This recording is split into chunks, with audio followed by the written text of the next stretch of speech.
आप इंसानों के ऐसे पूर्वज के बारे में जानते हैं जिनके सबूत अभी हाल ही में साउथ अफ्रीका के एक अंधेरी और बड़ी आकार की गुफा में मिले हैं। आज से करीब 30 लाख साल पहले हम इंसान कैसे दिखते थे? आज से 30 लाख साल पहले हम इंसानों का खान पान कैसा था, हमारे शरीर की बनावट कैसी थी और हमारी दिनचर्या कैसी थी? क्या साउथ अफ्रीका में सच में दूसरी दुनिया के लोगों के जीवाश्म पाए गए हैं? आज के इस वीडियो में हम आपको इन्हीं सवालों के जवाब देने वाले हैं। तो चलिए ज्यादा देर न करते हुए वीडियो में आगे की तरफ बढ़ते हैं। वैसे फ्रेंड्स, वीडियो में आगे बढ़ने से पहले हमारे चैनल ईथो नाम को अगर आपने अब तक सब्सक्राइब नहीं किया है तो इसे सब्सक्राइब कर ले। और हाँ, इस वीडियो को लाइक करने के साथ ही अपने व्यूज को कमेंट में लिखना ना भूलें। वीडियो को दोस्तों के साथ जरूर शेयर करें। 13 दिसंबर 2013 को साउथ अफ्रीका में cradle of human world heritage site, जो कि जोहानिसबर्ग से करीब 40 किलोमीटर की दूरी पर प्रेजेंट है, इस जगह पर आर्कियोलॉजिस्ट को होमो नलेडी के जीवाश्म मिले हैं। ये सभी के सभी जीवाश्म यहाँ पर मौजूद एक गहरी और घुप अंधेरे वाली गुफा में पाए गए हैं। बता दें कि इन खास तरह के जीवाश्म को रिक हंटर और स्टीवन टकर ने 2013 के करीब डिस्कवर किया था। इसके बाद उन्होंने इस बात की पुष्टि की कि डैनियल लेरी चेम्बर में पाए गए जीवाश्म होमिनिन हैं। दोस्तों, अगर आपको होमिनिन के बारे में नहीं पता है तो बता दें कि होमिनिन्स को ह्यूमंस का क्लोज रिलेटिव माना जाता है और इसी वजह से साइंटिस्ट को इन फॉसिल्स के मिलने पर भी बहुत ज्यादा एक्साइटमेंट हो रही है, क्योंकि इन फॉसिल्स की हेल्प से साइंटिस्ट ह्यूमंस के अलावा उनके इन रिलेटिव से रिलेटेड कई इंटरेस्टिंग इंफॉर्मेशन हासिल कर सकेंगे और इन फॉसिल्स की स्टडी करके कई सारे रहस्यों से पर्दा उठ सकेगा।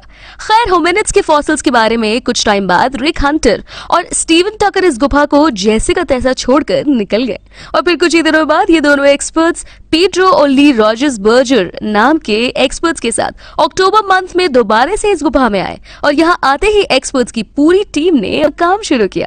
इस टीम ने सबसे पहले होमिनिड्स के सैंपल्स कलेक्ट किए। बता दें कि एक्सपर्ट्स के इस टीम में बर्जर सबसे एक्सपीरियंस साइंटिस्ट थे।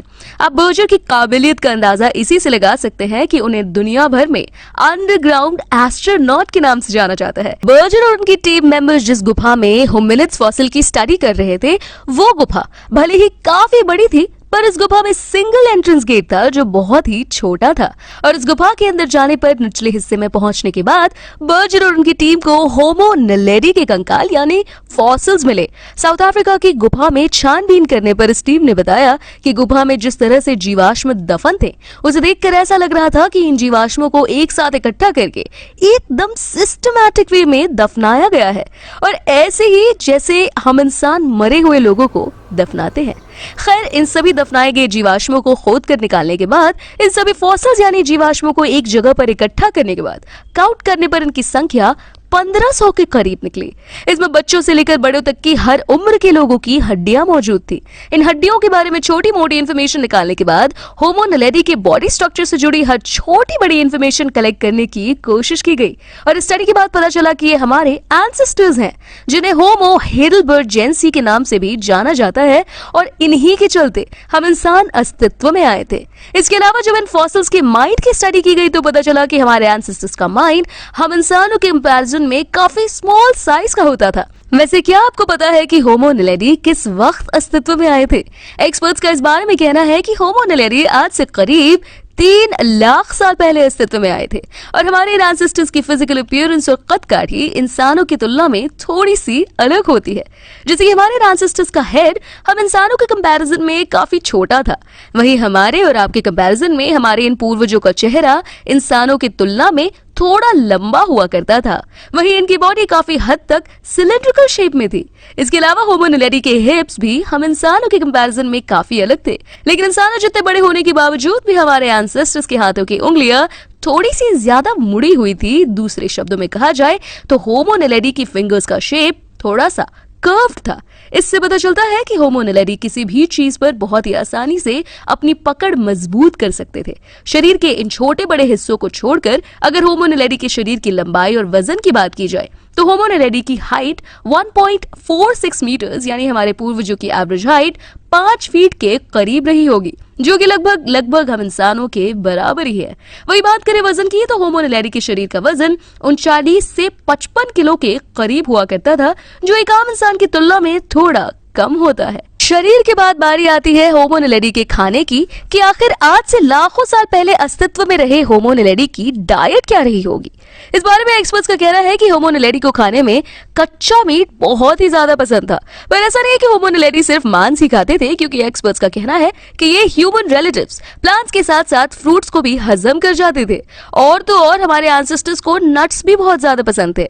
पर हैरानी की बात है कि हमारे एंसेस्टर्स खाने की सभी चीजें ज्यादातर बिना धुले ही खाते थे। आपके मन में सवाल उठ सकता है कि भाई एक्सपर्ट्स कैसे इस बात का पता लगा पाए हैं कि हमारे पूर्वज फला फला चीजें खाकर अपना पेट भरते थे। आपको इस बारे में क्या लगता है कि हमारे एक्सपर्ट्स होमो नैलेडी के खाने के बारे में कैसे जानकारी जुटा पाए? हमें इस बारे में नीचे कमेंट बॉक्स में लिखकर जरूर बताएं।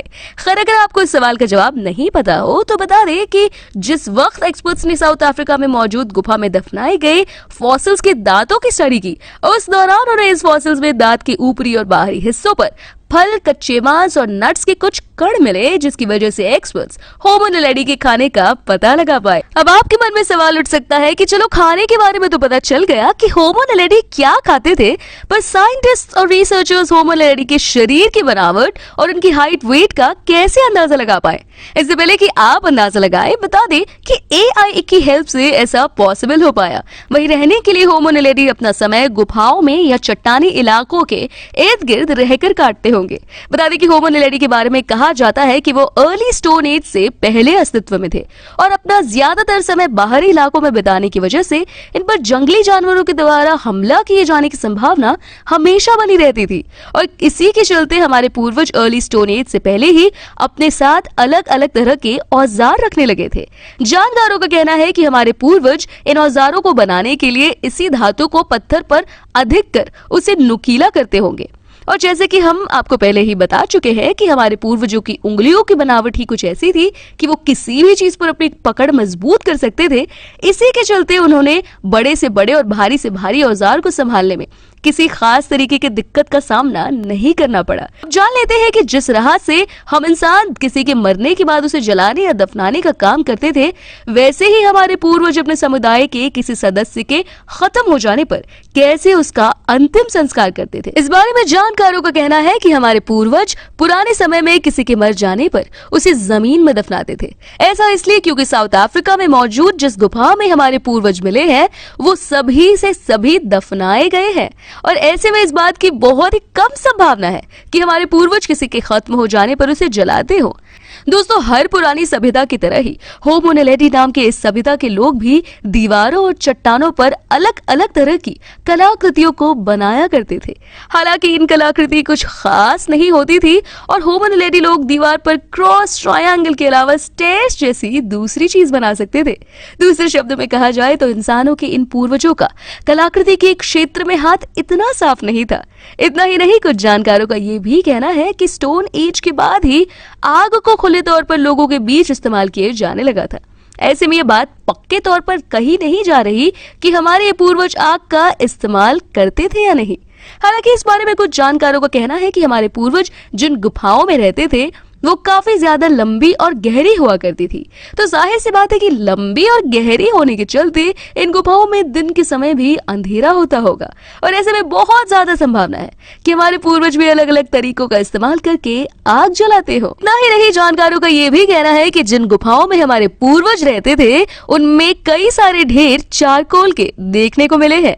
ऐसे में बहुत ज्यादा संभावना है कि हमारे पूर्वज आग का इस्तेमाल करते। वैसे आपका इस बारे में क्या कहना है कि होमो नैलेडी नाम के हमारे पूर्वज आग का इस्तेमाल करते थे या नहीं?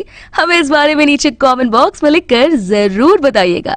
इसी के साथ हम आपसे विदा लेते हैं और अगले वीडियो में आपसे फिर से मुलाकात होगी। हम उम्मीद करते हैं कि आपको हमारा आज का वीडियो पसंद आया होगा और अगर आप आने वाले समय में इसी तरह के इंटरेस्टिंग वीडियोस देखना चाहते हैं तो हमारे चैनल ईथनाम को सब्सक्राइब करना ना भूलें।